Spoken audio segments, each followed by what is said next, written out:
frequently on HBO with his best friend Rodney Dangerfield. Was just on the Late Late Show with James Corden on February 8th, at the Comedy Store and at the Improv in Hollywood, and as well as military bases around the world. Please give a warm welcome, a warm village welcome to Perry Kurtz.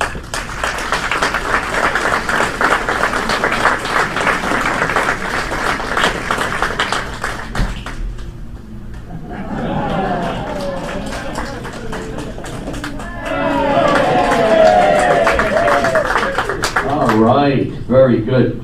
Thank you for coming down for me. I will try to entertain you for a little while. First of all, can everybody see me?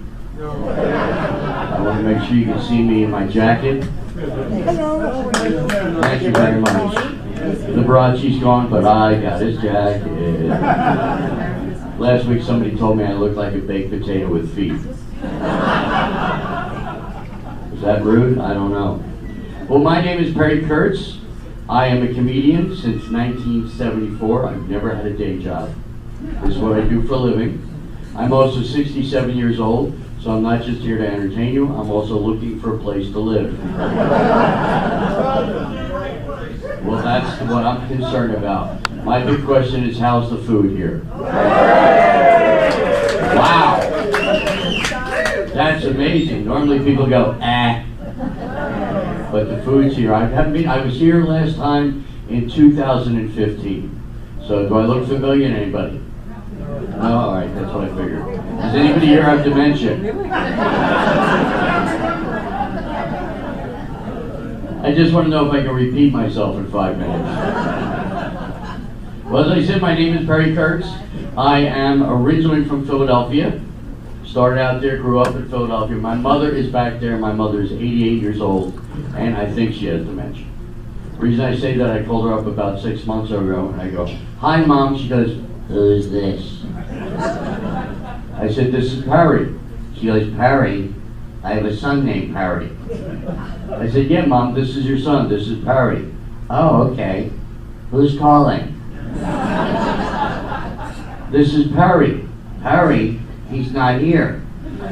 "Mom, I'm calling you. I know you're calling me, but who's calling?"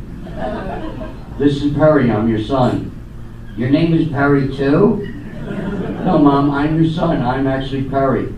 "Actually, Perry, that's your full name?" "No, Mom, I'm your son. I have a brother named Victor." "You know Victor too?" So I skip right to the important thing. "Did you eat today?" And she goes, "Let me look in the sink." See, now you're all laughing about that because you've all done that. You've all gotten up. When you get busy with your day, you start doing things. Suddenly you're looking at your hand and it's going, whoa, you forgot to eat something. Keep some fruit, have a banana, an apple, a pear, but eat some fruit when you get up. It keeps you going. See, I don't know if you're aware of this, but your body is like a car.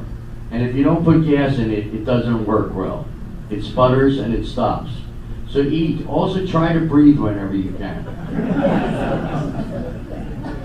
It's very important. So my mother's back in Philadelphia. I have her brother back there. And Philadelphia is one of the original cities. You ever hear of Philadelphia? Yeah. They consider it a modern city. They say it's very progressive, very advanced.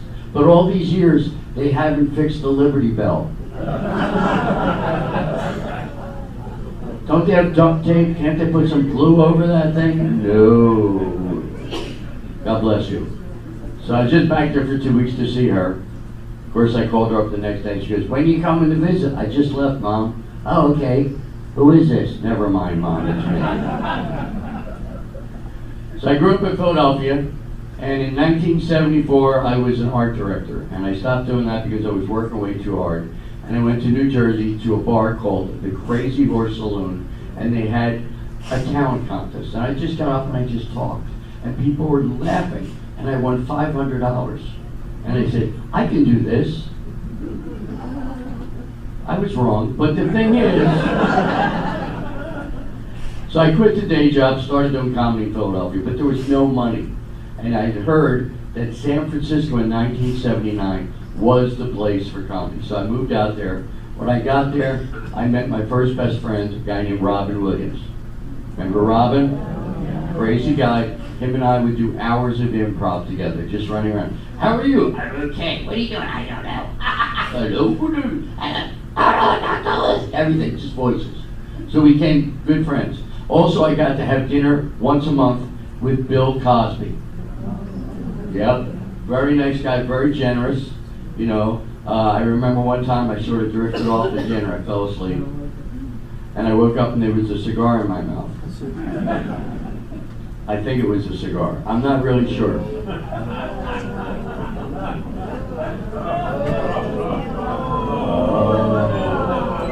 I love it when the laughs start here and the O's work over here. I'm trying to be subtle here.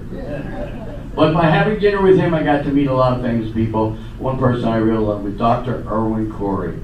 Remember him, the crazy scientist? Nothing like he seemed on the air, very quiet guy. And then one day I'm sitting there having dinner, and Rodney Dangerfield comes and sits down. And I got to know him. His real name is Jack Roy. And we became very good friends. All the way through the 80s, he was flying me to New York to work at his club or at Dangerfield's and hang out. He would tell me, don't bring any money, I pay for everything. Can you imagine somebody tells you that? You're going to stay in New York and don't bring any cash? I was having steak and lobster for breakfast. For dinner, I would add shrimp. It was great. And then around 86, I met Milton Berle.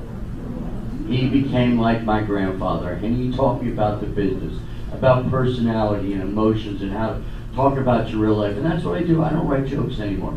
I just get up and I babble, and occasionally people laugh. You'll get your chance.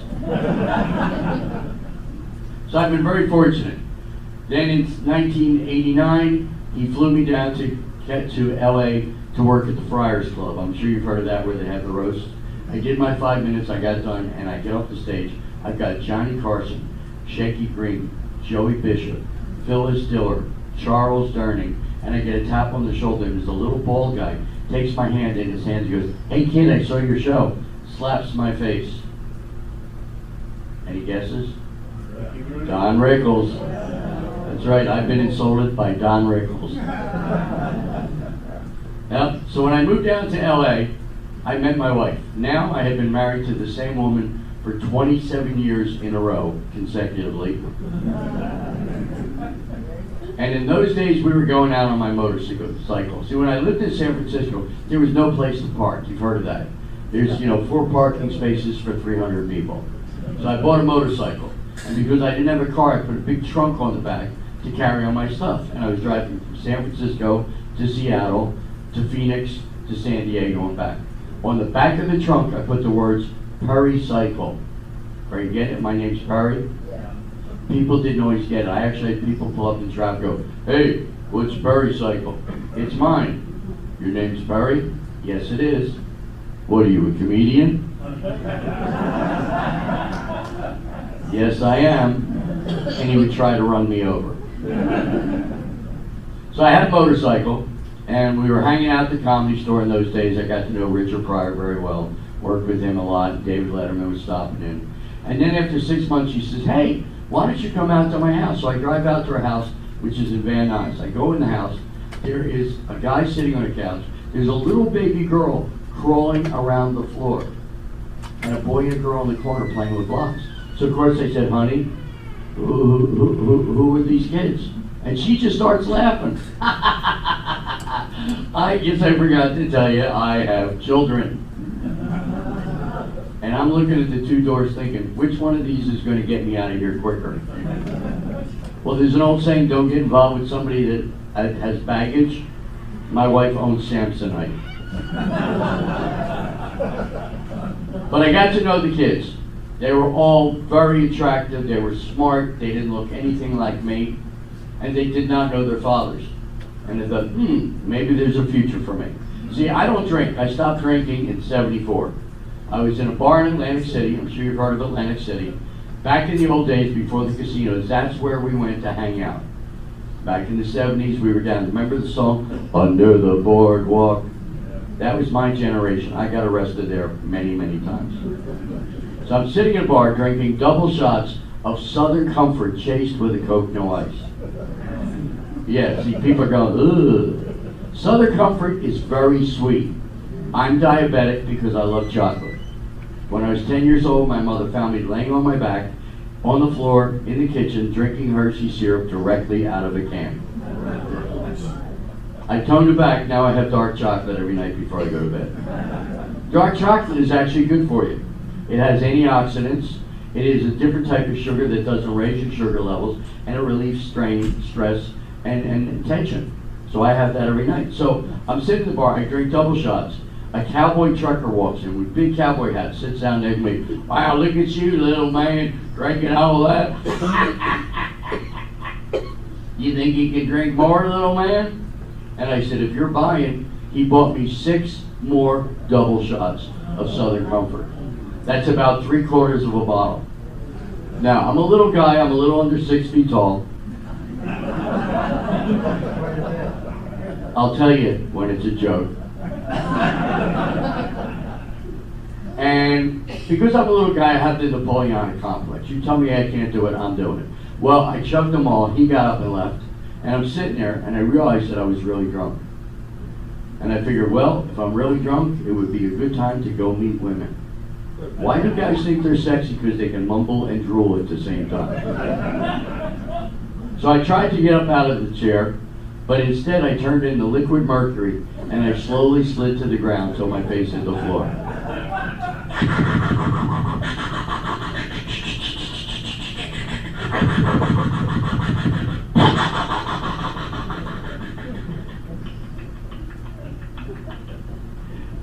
And I said, all right, I'm going to get up now. I walked out of the bar, I did 2 things that drunks do. I started to stumble, I hit one knee, hit the other knee, bounced up and watched myself do it in slow motion. Then I did the stumble against the invisible wall. Have you ever seen drunks when they look like they're going to fall over and there's a wall that they lean on?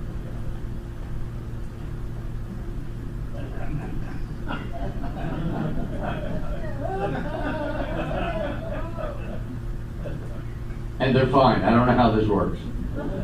I go into the bar, I'm talking to women trying to get them to dance with me. But they couldn't understand me because I couldn't understand me. I was basically going,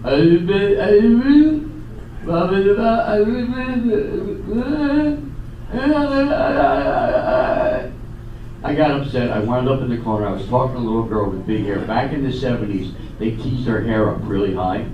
And I was talking to her, but she was just staring at me. She wasn't really responding, but she wasn't giving me the finger, so I thought I was doing good.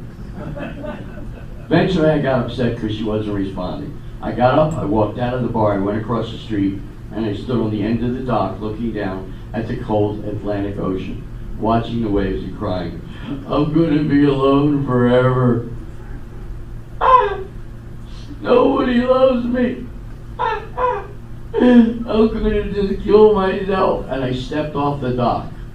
What I didn't know that 6 feet down sticking out was another dock.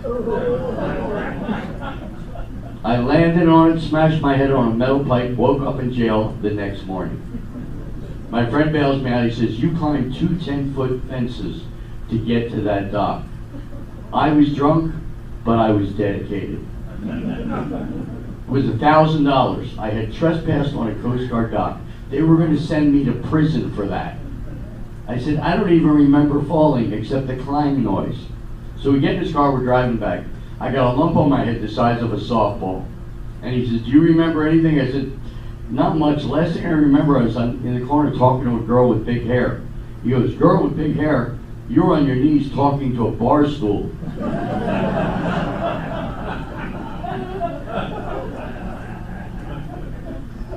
So when I met my future wife's children, they didn't know their fathers. I said, I'll be a good father. I don't drink, I don't smoke, I don't do drugs. Never been arrested. I figured this is a chance to change the world. So one night at dinner, I gave everybody a little gold ring, and I put it on their fingers. And I got down beside the table. I said, I'd like to ask the 4 of you to marry me. Everybody nodded except my son. He looked at me, he said, yeah, whatever, can we just have dinner now? Because boys are so romantic, aren't they? Most men can't even spell romantic. So we got married at City Hall. Now, I want you to know my show is a little bit different. I'm going to be talking with you, not just at you. So I'm going to, once in a while, ask for a response. I don't want you to have to raise your hand or applaud, but I want you to make a noise very popular in the Deep South. If your answer is yes to any of my questions, I want you to go, hee-haw. All right, see, women like it already because women just like to make noises. So, on the count of three, everybody do practice hee-haw. Ready? 1, 2, 3. Hee-haw. Hee-haw. Very good. All right. Now remember, if your answer is yes, just go hee-haw. First question. How many people are seeing me today for the first time? Hee-haw. Okay. How many have never seen me before? Hee-haw. I confused a couple people. How many people are here today? Hee-haw. Yeah. How many don't know where you are? And how many really don't care? All right, now you know where I'm going. Now, how many people here have been married? And how many had a nice fancy wedding? Okay, most of you. We got married at City Hall in downtown Los Angeles. City Hall downtown Los Angeles is not like as nice as the bathrooms. It's just black and gray marble. And we walk in, and I got the kids trailing behind me. I walked up the counter and said, "Hi, we would like to get married." And the guy goes, "Oh, yeah, you got to get married." I said, "No, we want to get married." He said, "Oh, yeah, we marry." I said, "So we can get married here?" He goes, "Oh, we marry you. We marry a lot of people." "Okay, well, we'll be sitting over there. You call us." "We call you when we're ready." So we sat down, the kids are throwing a ball back and forth. All of a sudden we hear, "Sarah and Perry, please come in." We walk in, it's the same guy. Only now he's wearing a judge's robe. And he's speaking perfect English. The accent had gone out the window while we're waiting. And he gets in and he goes, "Sarah, do you take Perry to be your lawfully wedded husband?" She goes, "I do." And he goes, "And Perry, do you take these people to be your family?" And I stupidly said, "What the heck, I'm here, right?" See, the women are laughing because it was a stupid thing to do. And gentlemen, you gotta be careful. Because when you do something stupid, women remember the dumb things you do forever. You never forget. 50 years later, you will remind us when we shot a piece of corn out our nose. You know, whatever it is, you save that to get even. Because basically, men are idiots. I admit it for all of us. Thank you very much. You women really do rule the world. You are capable of so many more things at one time than we are. That's why you have babies. You walk around with your giant stomach out there, and you're just bouncing around. You see a guy who's got a big stomach like that, and he's like this. Well, we got married and we went on the road. Took the family out. Our first stop on our honeymoon was in Barstow. We didn't even make it to Laughlin. We were in Barstow. The highlight of a day in Barstow is to go out and look at the giant thermometer. Look, it's 104. I know, the dog just blew up. We kept on traveling. We stopped in Texas, Alabama, Mississippi, Florida, Arkansas, and we wound up settling in South Carolina, which is where my wife was from. See, when she called me the first time, we met on the computer, she called me, we talked for 40 hours, and I fell in love with her because she's got that southern accent. Anybody here from the Deep South? Nobody? Everybody's local? Did you ever hear somebody from the South? They all have a southern drawl. They talk slow. "Hi, how are you? What's up?" Up is now 6 syllables in the South. And my wife had a favorite phrase. Whenever she was going out, she would say, "I'm going over yonder." I've looked at 157 maps. There is no place called yonder. She went out, but somehow she always came back.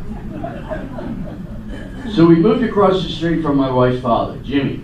Big old country boy, 6'8", knew everybody in town. One day he threw a barbecue for everybody. And he's standing out there on his back 40, and he said, "Hey, everybody, gather around, come here, come here. Everybody make a circle, come here. Everybody, come here. Everybody. Oh, Bobby, put your gun down, Bobby. Bobby, don't aim that at me. Bobby, I'm not kidding, just put it, no, don't kick it. Just leave it there, thank you." They make a big circle. He comes down and says, "Hey everybody, I want to thank you for coming down to my barbecue. This is to honor my daughter. My daughter Sarah got married and she brought her husband with, and this is my new son-in-law. This is Perry. He's a real Jew boy." Everybody in line went. From the back of the line, I heard somebody go, "I've never seen one before." Then a really tall guy walks up to me, and he's standing there looking at the top of my head like, and I said, "What are you looking for?" He says, "You ain't got no horns." I said, "We carved those off in the 1300s. They're gone now." So we lived there for a while, went on the road, we moved back out here. We're living in downtown, and one day my wife takes me in the bedroom, and she closes the door, and I'm thinking, yeah, or uh-oh. So she says, "We got to talk." I said, "What did I do this time?" She said, "I'm pregnant." I didn't know what to do. I looked and said, "Any idea who the father is?" She didn't seem to see the humor in that sentence. She says, "You're the father, grow into it." And she left the room. So I'm sitting there freaking out. And I said, "Oh my God, I'm going to be a father. I'm a comedian. I go out every night. I'm in clubs all the time. People are always drinking. I'm around them. They're smoking cigarettes. Now I'm going to have a baby." And I watched my wife grow into motherhood. I watched her grow and grow and grow. She gained 111 pounds. She weighed almost 240 pounds when the baby was born. She was so round that if you pushed her sideways, she would eventually roll back into a standing position. But she was a great mother, absolutely wonderful person, knew how to take care of the kids, took care of the house, did everything, absolutely flawless, and the funniest person I've ever known. And so I just sat there and I waited and I watched and 5 weeks before the baby was due, my wife says to me, "I'm having horrible cramps, we need to go to the hospital now." I go over to the hospital, walk in there, doctor says, "Mr. Kurtz, we've got 20 minutes to get the baby out of your wife, or she's going to die." And I looked, I said, "Can you give me 30 minutes to think about that?"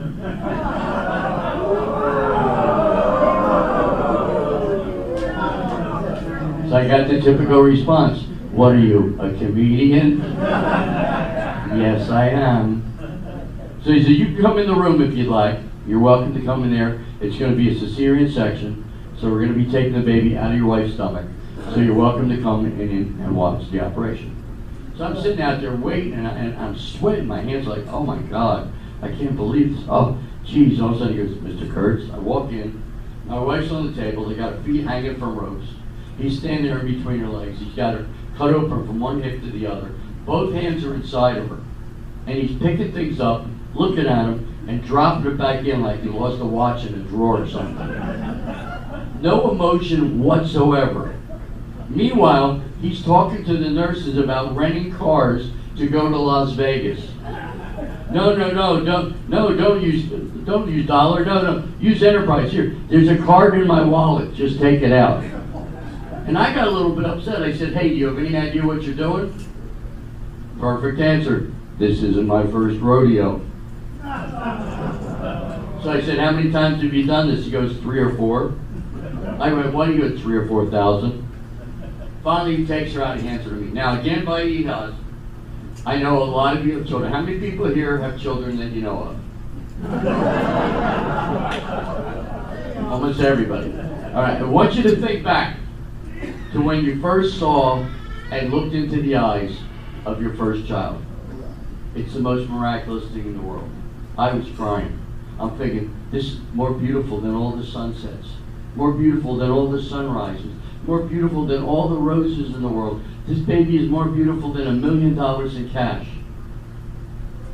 Close. I started crying, and the doctor walks over and says, "Mr. Kurtz, do you want to cut the cord?" And I looked at him and said, "She's plugged in?"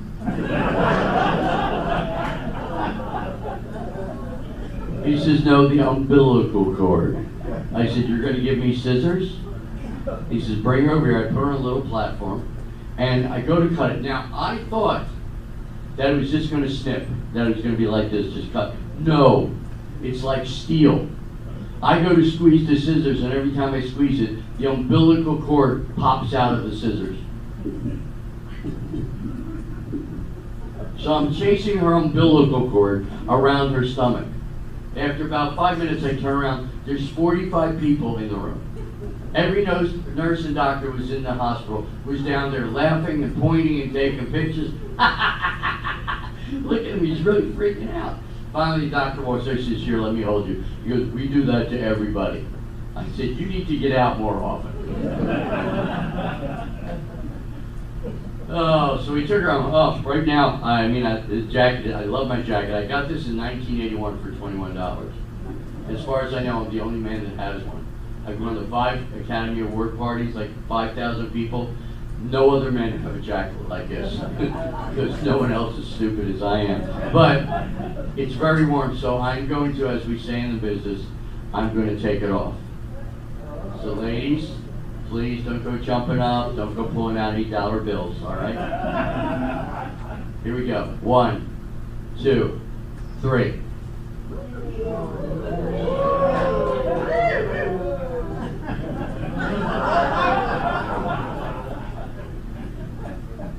So we took the little girl home. We named her Belle. She is the love of my life. And I remember maybe it was about 2 weeks into it. She's in the bassinet and she's sleeping. Middle of the night, I get up to go to the bathroom. I come back and I hear, and I jumped. I thought the devil was in the house. You ever hear the devil? He always sounds like that. "I'm the devil. I'm Lucifer." I think it would be better if the devil sounded like Ethel Merman. "There's no business like soul business." You know, pink jumpsuit waving her tail around. I keep walking, I hear it again.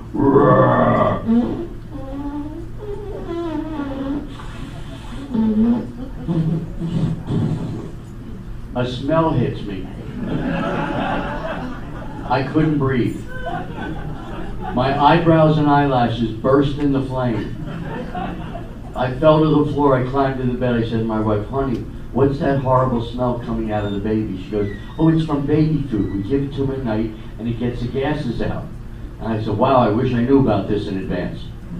Well, a couple nights later, we're all sitting watching TV, watching the Disney show, The Little Mermaid, with the kids. And my wife says, "I'm going to go watch a cop show." And I thought that was a little rude. Disney, cop show, bad influence. So I got even. I waited till the middle of the night when she was sleeping, and I ate some baby food. I waited till my stomach was going,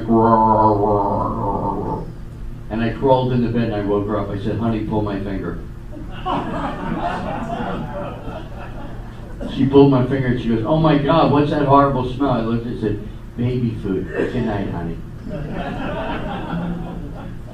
So now my little daughter is 13 years old. She's into dancing. She's here with me in a little while. She's going to come in and do a dance for you. But I'm just so happy to have her in my life. And she's this tall. She's almost as tall as me. Wait. Oh, I see your face. I was just talking about you. Bella. Ladies and gentlemen, please welcome my daughter. This is Bella Kurtz.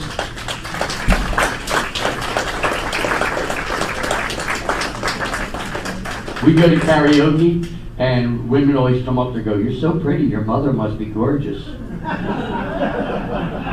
One time I walked up, a lady said, "Is this your grandpa?" She goes, "Lady, it's my dad, he made me."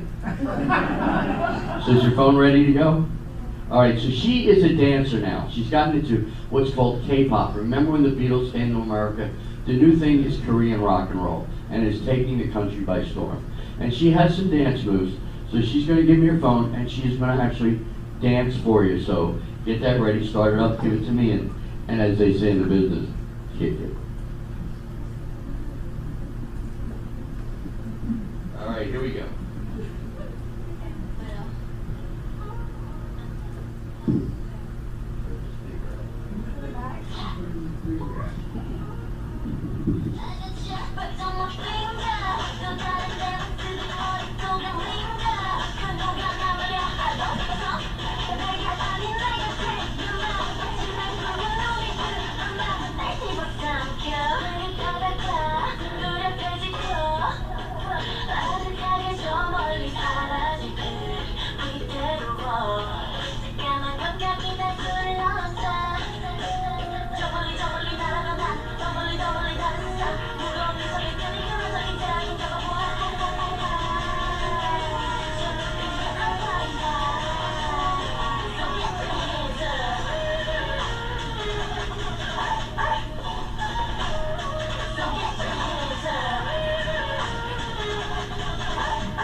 Oh.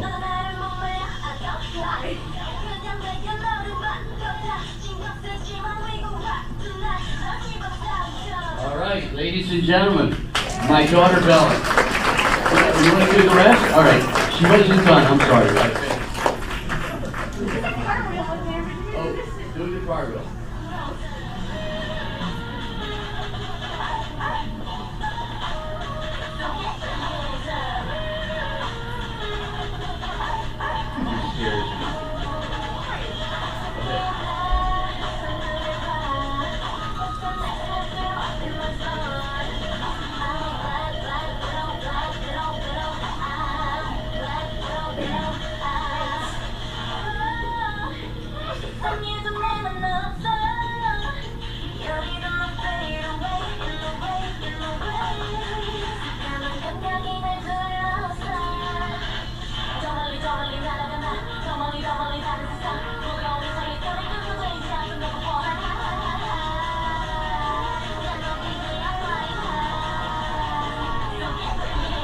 There we go. Bella Kurtz, ladies and gentlemen.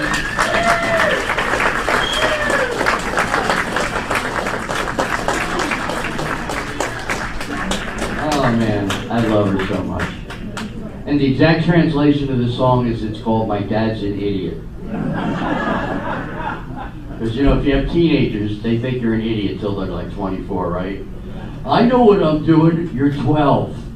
Let me drive. No, you're 9. So I am very happy to have her.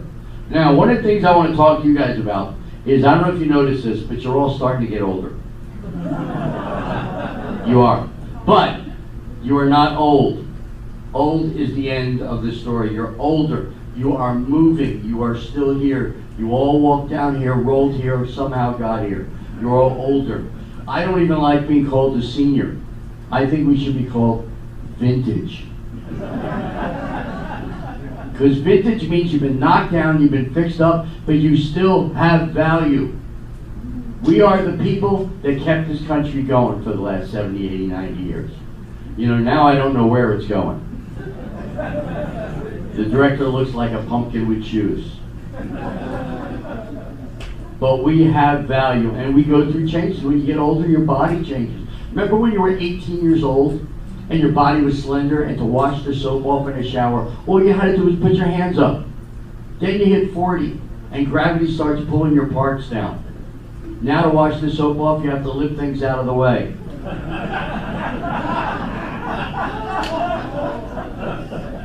I found a wallet under my stomach. It had $50 beer, $50 bill in there. I said, hey, I'm taking it, it's worth it. Our hair starts to go gray. I'm seeing a couple people with gray hair there. A couple people. My mother has red hair. My mother's 4'11", and she's had red hair all her life.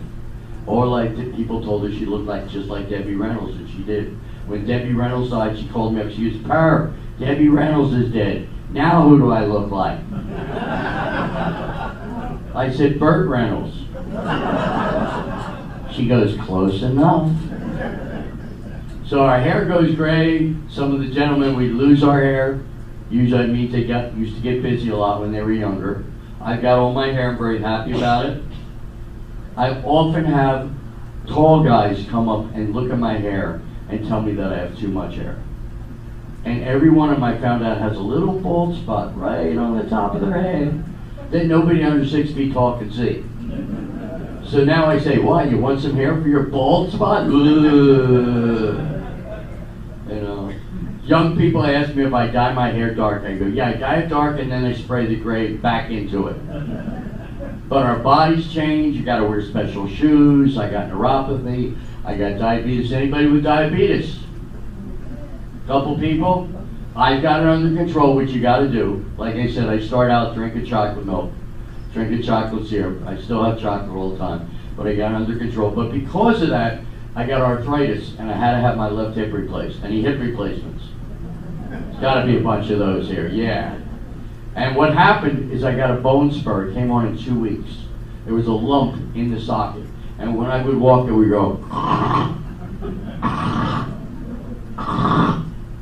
I remember picking Bella up as a baby, and my wife came running down the hall. She goes, "What's that crunching noise?" I went, with my leg.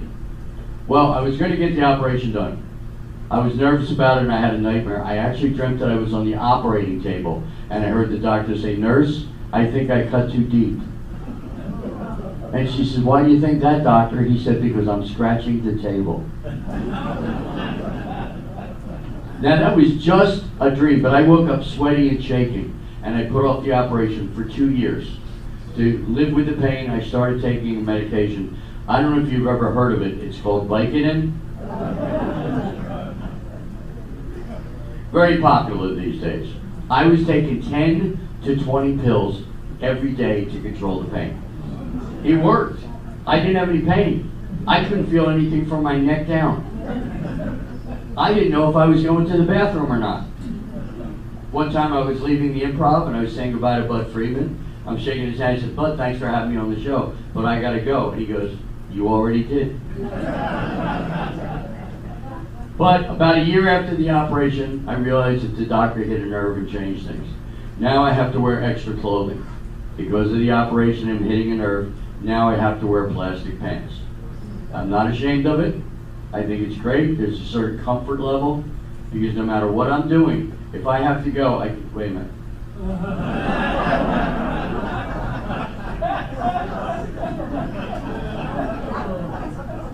I can just stop and go all at the same time. So there is a relief there. So I got my hip replaced, and then one night I was down at the Comedy Store, and there was this new guy, called himself Louis. He was from New York. You ever hear people in New York, they have that accent, like they ate a sandwich and part of it stuck in their mouth? "Hey, how you doing? What's up? How are you?" Yeah. So he walks in, he's got a leather jacket on, grill cream in his hair. He said, "Yeah, my name's Louis. I'm a tough guy. I'm from New York. How you doing?" I said, "Louis, you're a tough guy, really?" And this is while the hip was still crunching. I said, "You're really tough?" He goes, "Yeah." I said, "Come here, man." He goes, "What?" I said, "You're tough, right?" He goes, "I'm the tough guy." I said, "Put your hand on my hip." He puts his hand on my hip, I lift up my leg and went, and he ran out of the room crying. See, you gotta laugh, and that's what you're here for. Laugh every day. Did you know that laughter makes you feel better, even if it's a fake laugh? Always laugh. See, the human beings are the only creatures on the earth that laugh at themselves. No other animals do this. You're never going to see a dog walk down the street, trip and fall and go, Laugh at yourself, and if you can't laugh at yourself, laugh at others, but don't let them catch it. Remember slapstick in the Three Stooges, people getting hit in the face with pie? You know why that was so funny? Because when somebody else is in pain, you know it's not you, and you go, "I feel better." You ever see somebody bang their funny bone? Oh, that's hysterical, but not to them. If a woman falls down in a room, every man will run over to pick her up. But if a man falls down, every woman in the room will point at him and laugh. So what I want you to do is show you how much better you'll feel by laughing. On the count of 3, I want everybody to laugh as hard and as long as you can. And let yourself go. Ready? 1, 2, 3. Laugh.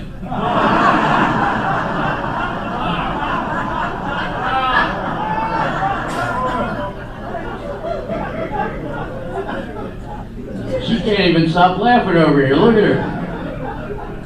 That's great. See, when you laugh, it creates a certain sensation in your body. First of all, it makes you breathe more, it makes your heart go faster, and your brain creates endorphins, which is a chemical that makes you feel better, relax, and less stress, and release pain. Very similar to the same reaction you have from sex, but I'm not suggesting that during the show.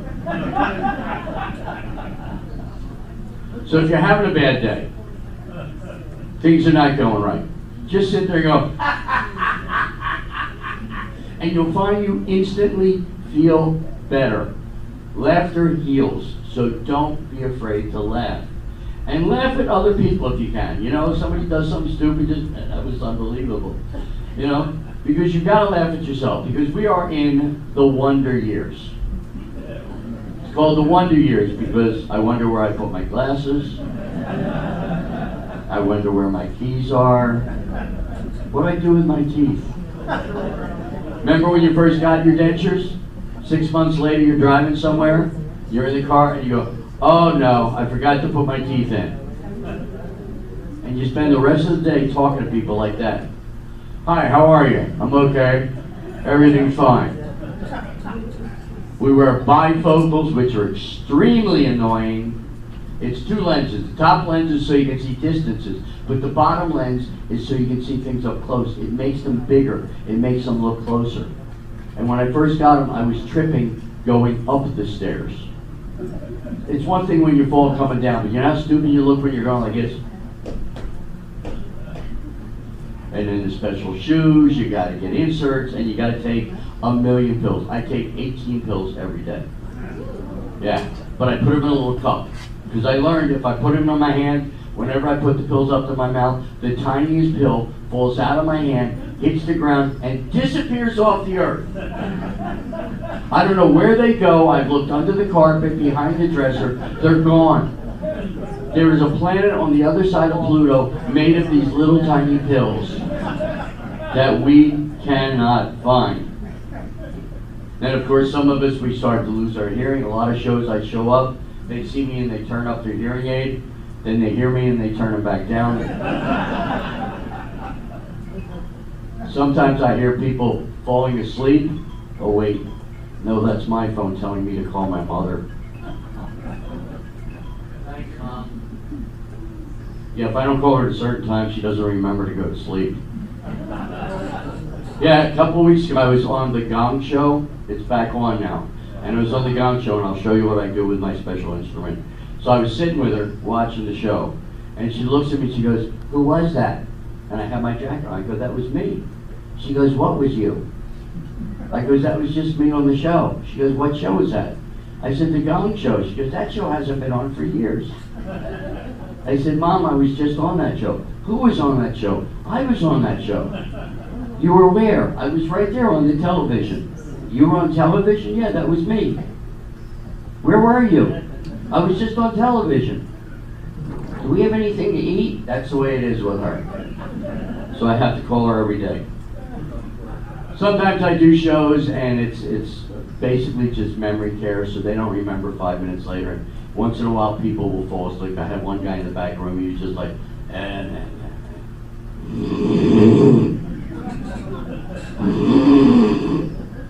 What?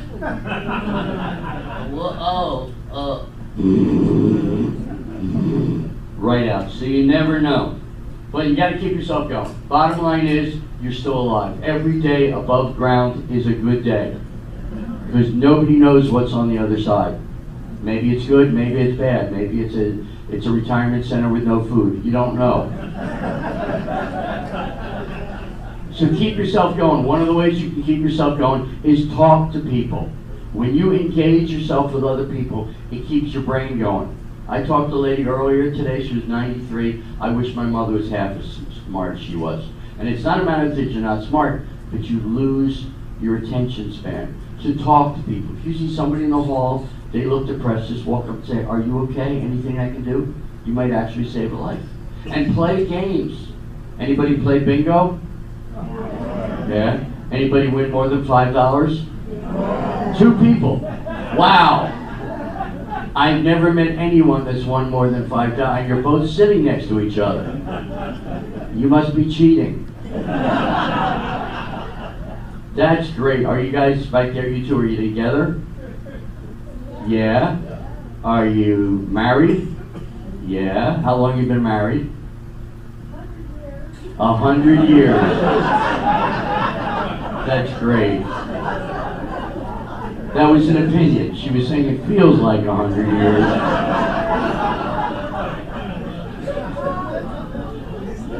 I did a show in Santa Ana. It was out by the pool, and it was the summer. And all the way at the end, there was an old couple, and they were kissing constantly. I said, "What are you, like teenagers?" He goes, "Nah, we're in love." I said, "How long have you been together?" He said, "We've been married for 70 years. I said, "That's great. When did you meet?" He said, "We were 5 years old. We met in kindergarten. We've never been separated." I said, "Well, 70 years is a long time. What do you think is the magic that's kept you together all this time?" He looks at his wife and goes, "We stopped talking to each other 20 years ago."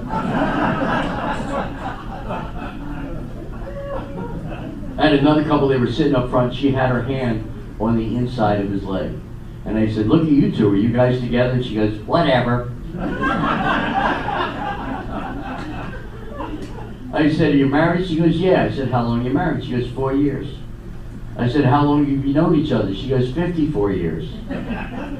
I said, so you knew each other for 50 years and then you got married. What made you rush into this?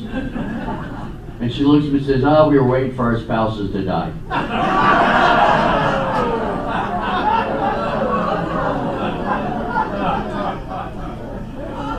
You never know what people are going to say.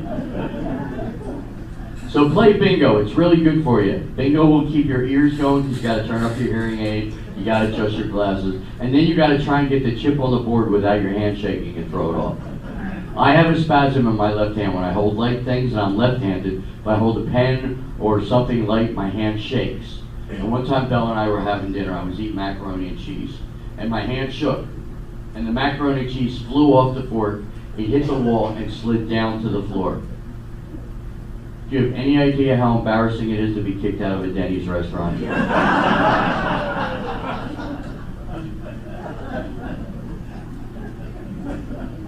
Yeah, so you got to try and keep yourself going. One of the things that will help you to continue on is to recognize your biggest success.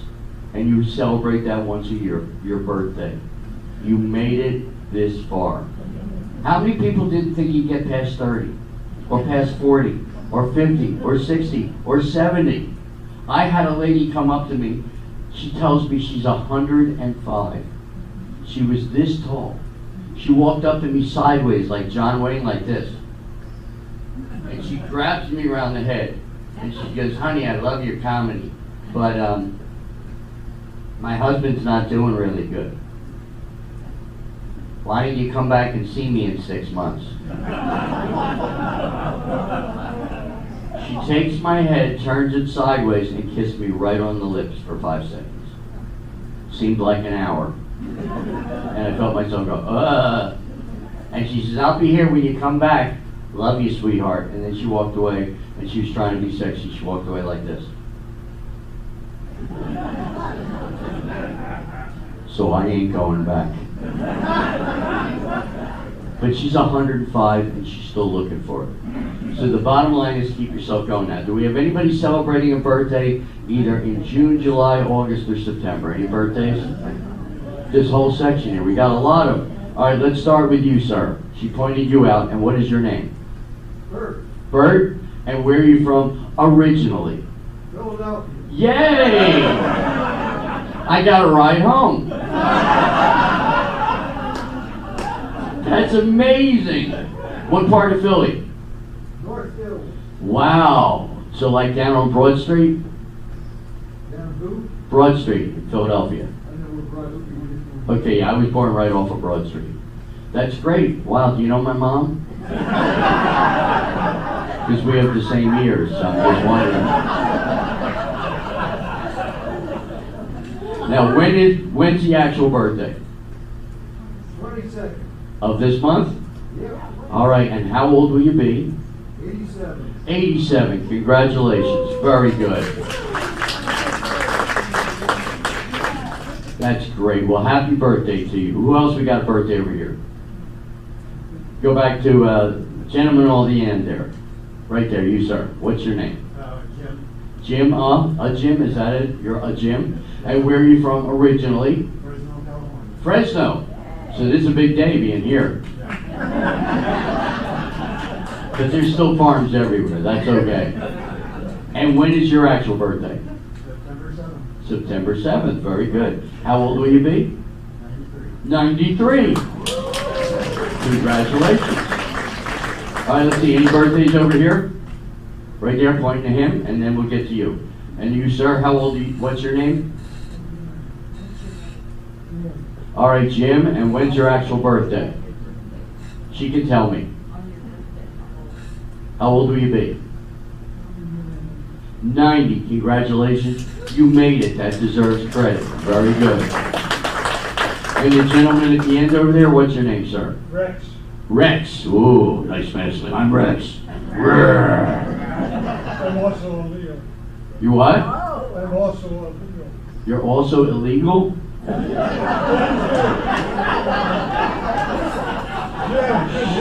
Ice, get out of here. Now, where are you from originally? Where'd you grow up? Iowa. Iowa. Nice state. Everybody's nice out there. Very pretty. Beautiful, lots of greenery. And when's your actual birthday? The 10th? Of this month? Next month? Yes. I'm a Leo. Oh, okay. You're a Leo. Is that what you said? Okay, see, I'm getting it. Wait a minute. Okay, what'd you say? What? What? That's very good. Do we have anybody here over 100? Any 100-year-old people here? We have them here, but they're not in. They didn't come down to the show. They're just laying in their room. I know sometimes I think it's time for me to go. The other night I was sleeping. I hear boo. I wake up and the Grim Reaper standing there over me. He looks at me and goes, nah, not interested. You never know. Anybody over here with a birthday? Right there, this lady here. And what's your name, dear? Lois. And where are you from? Originally? Burbank, California. Wow. So this is a big trip coming out here. It's 110 miles for me to get here. And when is your actual birthday?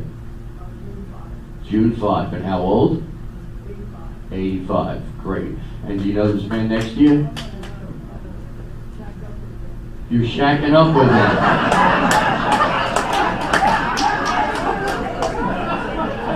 Hello, sailor. He said, hello, sailor. You guys are great. I am moving in here. That's great. How long have you known the old man next to you? 34 years. Where did you meet? You met at work. What kind of work? I'm afraid to ask.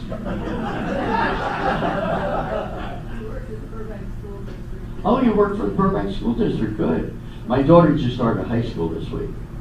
So I'm ready to pull my hair out. Just ready. That's great. Well, again, it's important. Always celebrate your birthday. And ladies, if somebody asks you how old you are, don't say old enough to know better. What does that mean? Better than what?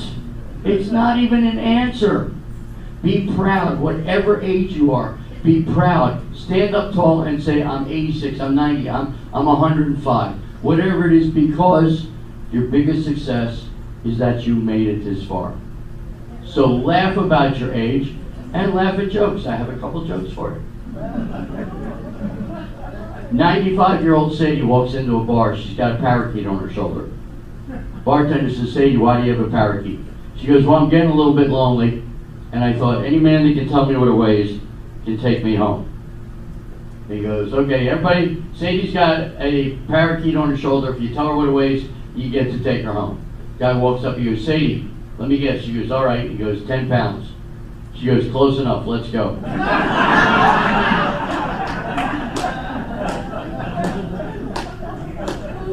Lady runs in the house, honey, there's water in the carburetor. He goes, what? There's water in the carburetor. He says, there's no water in the carburetor. She goes, there's water in the carburetor. He goes, come on, there's no water in the carburetor. Where's the car? She goes, in the pool.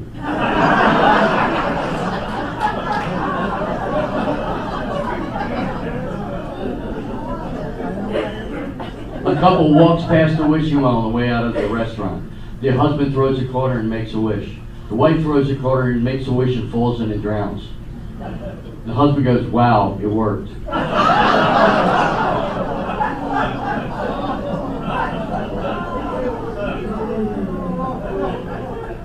Here's one Milton told me.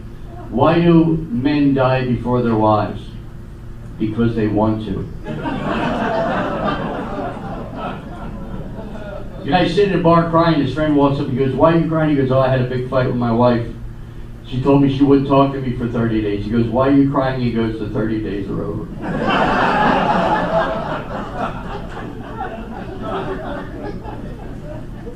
Cop pulls over a couple. They're driving. He pulls them over. He knocks on the window. The gentleman rolls the window down. The cop says, you know why I pulled you over? The guy looks and goes, because you're a jerk. The cop says, it's a bad way to start a conversation, sir. I pulled you over because you're doing 65 and a 30. He goes, I was not. The cop goes, I was tracking you. You were going that fast. All of a sudden the wife goes, he was doing 70 before that. The man looks at his wife and goes, will you stay out of this? She goes, shut up. He goes, just be quiet. He was doing 80 before that. Oh, be quiet. And the cops look in and they start arguing. Will you leave me alone? I'm trying to deal with it. Oh, you're an idiot. Shut up, you stupid thing. You don't know how to drive. All of a sudden the cop leans in and says, do you guys always argue like this? She goes, only when he's drunk.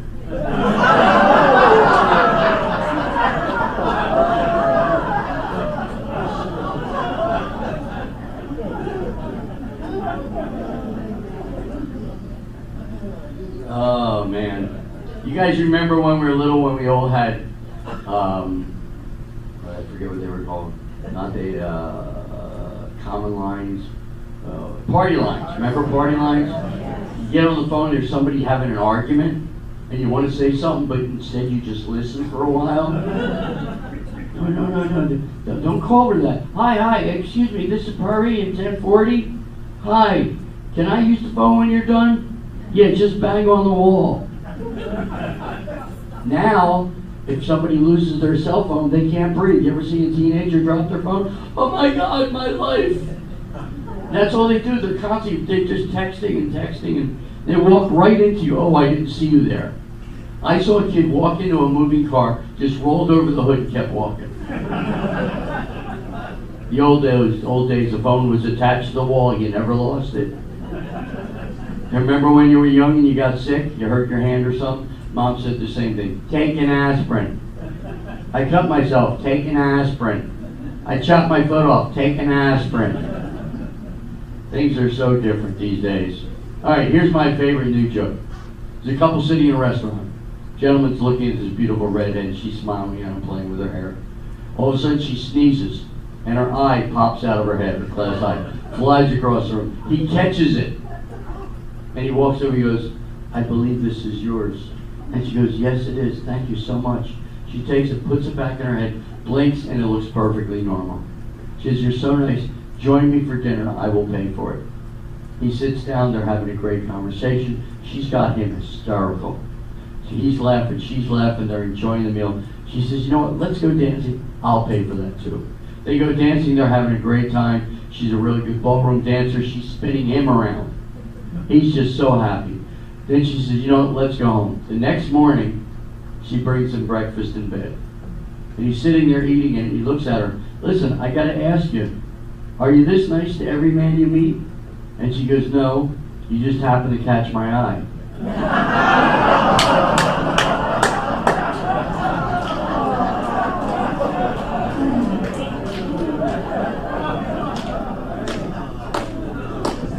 It's so twisted. See, and Milton always told me, when you tell a joke, make sure they see what's happening. And I knew it when I said, you all see the eye go across. And so. All right, so now what we're going to do, we're going to do a little sing to get you guys all awake, make sure you feel good, and get you breathing. We're going to start out with When the Saints Go Marching In. You ready? Oh, when the saints go marching in, go marching in. Oh, when the saints go marching in, I wanna be in that number.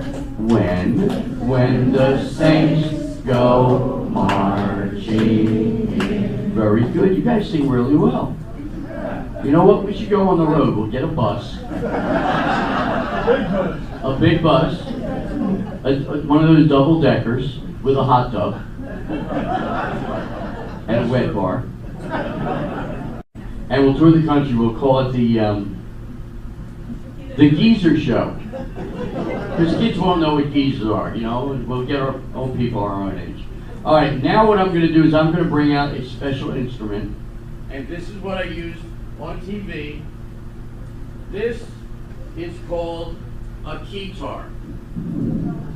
It's called a keytar because it's a combination of a guitar and a keyboard. You turn it on, you hit a button, and you're playing rhythm and blues. And you can play along with it.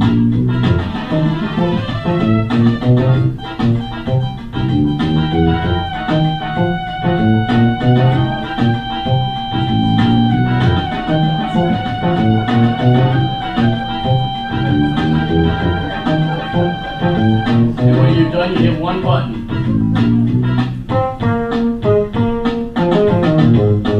Isn't that cool? I bought this 25 years ago for $25 in a Ralph's Market over the freezer section. Have you ever looked up there? There are things you never imagined existed. I saw an 11-slice toaster. Not 5, not 4, not 6, not 12. 2 slots of 5 and 1 more at the top. Like, this guy was so drunk, he said, I'll put another one there for my friends. So I saw this and I bought it, and it's been a lot of fun. So what we're going to do, we're going to sing a song you all probably remember called Zippity. Very good.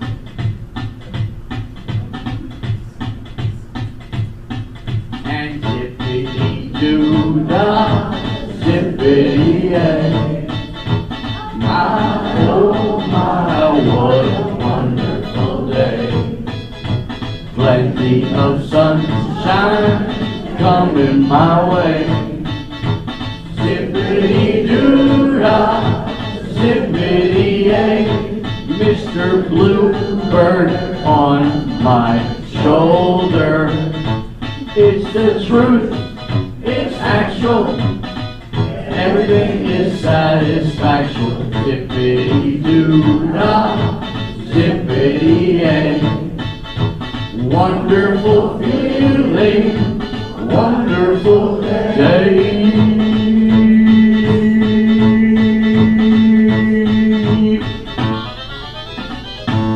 Very good, you guys are great.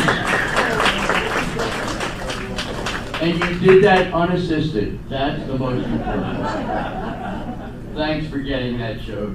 Sometimes I have jokes for just 3 people. So, all right, now we're going to do a song you may or may not remember. It's old. It's called Louie, Louie. Now, nobody knows the actual lyrics of the song. The only part you remember is Louie, Louie. Oh, baby, we gotta go now. The rest of the song, if you ever heard it, was basically the guys were on the radio a couple years ago. They admitted they were so drunk they don't remember what they said. So what I'm gonna do is I'm gonna make up a song, but I want to add something special. Let me see if I can find that. Do we have anybody here who knows how to play a tambourine? Any of you ladies would come up here, play tambourine. All you gotta do is hit it once in a while. All right, here we go. All slumped over. Hi. And what is your name, dear? Shirley Dakota. Oh, you're Shirley Dakota. Hi, Shirley. Hey. Yo, what's up, girl? Oh, give me the camera. I love a woman that's in charge. All right, so we're going to do a song called Louie, Louie. You sing Louie, Louie, oh baby, we gotta go now. Aye, aye, aye, aye. Here we go.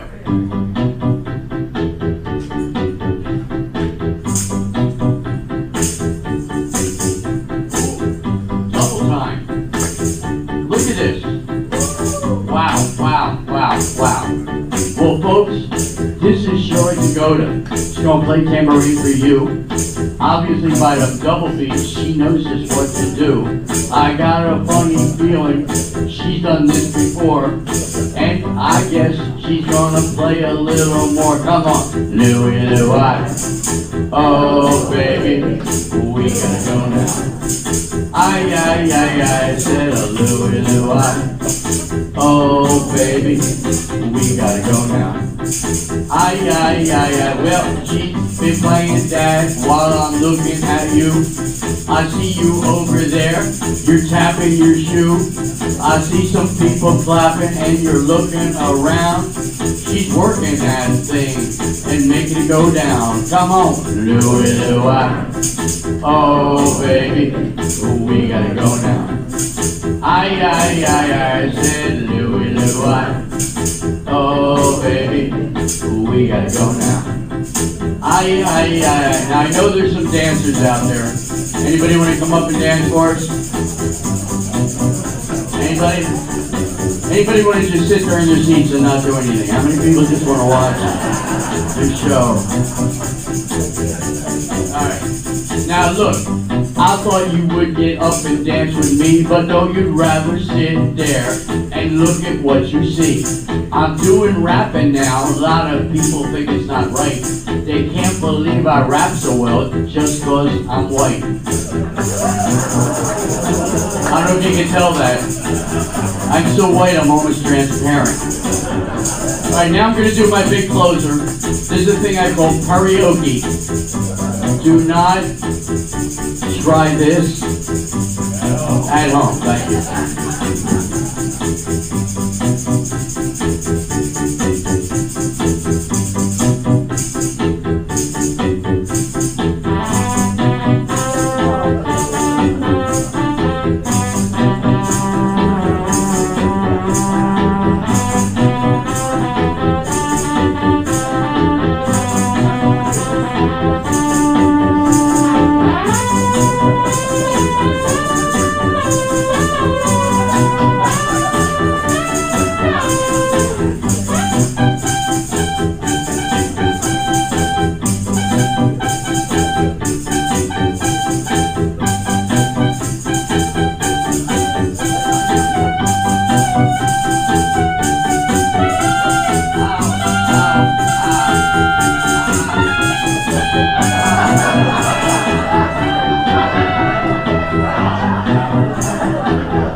My tongue's bleeding, you're all laughing. Yeah. Really, really funny.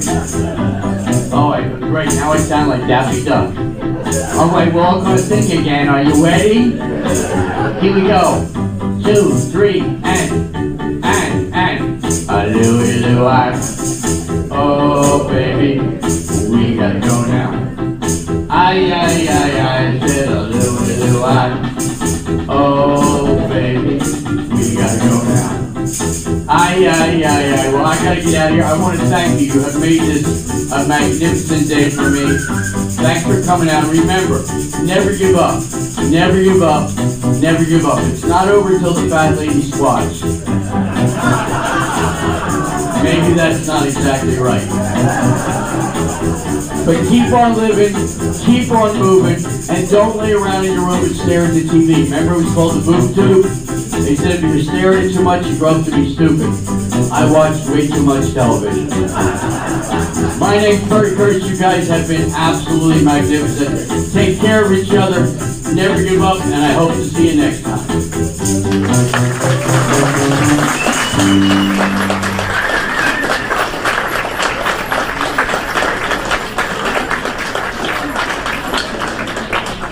Show's over. It's safe to go back to your room.